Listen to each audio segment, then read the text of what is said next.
Alright, for those of you guys who don't know me, my name is Aiden Rath, and before I got into the majority of this, I want to ask you guys a couple of questions. What if you guys weren't able to use your phones anymore? What if you guys weren't able to watch TV anymore? That means no Instagram, Snapchat, Twitter, Netflix, or Hulu, any of those things. You'd be kind of bored, right? You wouldn't know what to do with your time. Now let me ask you guys a third question. What if you weren't able to breathe fresh, clean air anymore? What if you weren't able to step outside after a long class and take a nice deep breath and unwind after a long day? Well, over the past few weeks, I've been doing a lot of research regarding air pollution in general, its effects on humans, not just human life, but all life on the planet, and what effects it has on its environment. Additionally, I researched a lot about how we can stop it, how we can collectively, as a community, take steps toward achieving cleaner air. More specifically, I decided to research a company called the Coalition for Clean Air, which is a company based in Los Angeles, California, with goals of improving respiratory health across the country, improving air quality as a whole, and most importantly, preventing climate change. Because air pollution every single day is becoming more and more dangerous to every single person here. It's a very serious topic that may bring some very serious questions. Questions like, what even is air pollution? How is it formed? What effects does it have on us humans, or your dog, or your cat? And what effects does it have on the environment? But most importantly, what steps can we all take to help prevent it? So let's get right into it. What is air pollution? How is it formed? It's a combination of natural gases and man-made gases that combine to create a very toxic fume or gas that is released into the air. For example, carbon dioxide and the exhaust of cars. Cars are arguably the biggest culprit of emitting greenhouse gases and air pollution as a whole.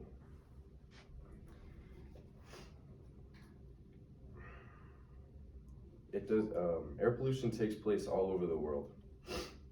However, it is far more prevalent in larger cities such as Los Angeles, especially Los Angeles, which is one of the worst in the country regarding air pollution, including New York and Chicago. It's big cities with a large industrial footprint that have these big effects of air pollution around them. For example, how many of you guys have taken a drive down through New Jersey? There's like that 20-25 minute stretch where just left and right, it's literally just factories just pumping shit into the air. And you kind of look around and you look up from your phone or whatever, you wake up from a nap and you're like, this doesn't seem right. This really doesn't seem right.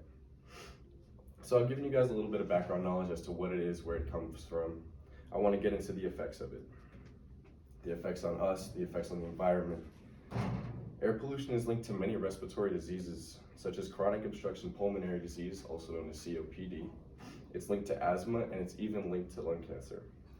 The Coalition for Clean Air states, since 1980, reports of asthma have increased by 75% across just the United States alone.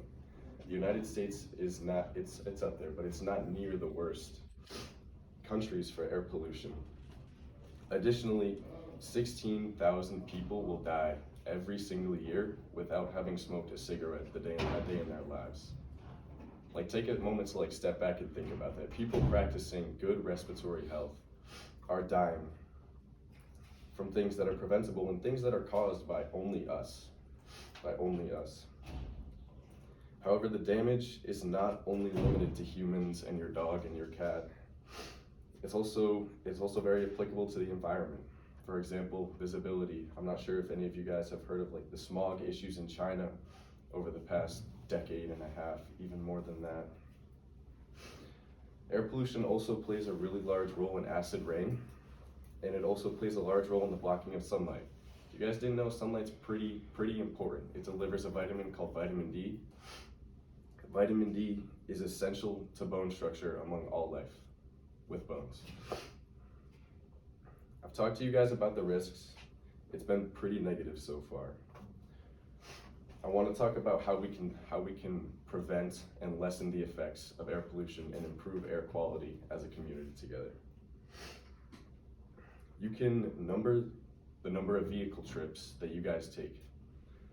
How many times have you and your friends made plans together and been like, oh, I want to go meet up, I want to go to the beach, or I want to go see a movie, and you guys are just texting and you're like, all right, I'll meet you there. Maybe there's 4 or 5 of you guys all taking separate vehicles. Not very often do people take a moment and step back and think, hang on, there's an opportunity here for us to make a little bit of a change. Maybe carpool, maybe take one car, maybe just take two cars, but it's little changes like that that people can take to make a progressive step forward. Additionally, other things you can do is not burn your garbage. I'm not sure how common it is to burn garbage around here, but it was very common where I grew up. Burning garbage and burning things like plastics and materials, especially covered in paint, you wouldn't light a paint can on fire, would you? No. They release very, very toxic fumes that get released into the air that are not only harmful to breathe in, but those materials burned and released into the air can deposit themselves in your surface water, so your drinking water, and it can also deposit themselves in the soil around you. Soil is very important. What comes out of soil? Crops. Pretty much the backbone of America is farming. And knowing that your food could possibly be tainted by issues that you have caused yourself, it might sway your vote just a little bit. Before I conclude here today, I just want to recap on a lot of things I've talked about. Air pollution is a combination of man-made and natural gases. Health issues can include asthma, lung cancer, various types of respiratory diseases as a whole, but there's very many steps we can take to help limit the effects and provide cleaner air for everybody around you. Thank you guys for listening to me, and I really appreciate you guys giving me your time.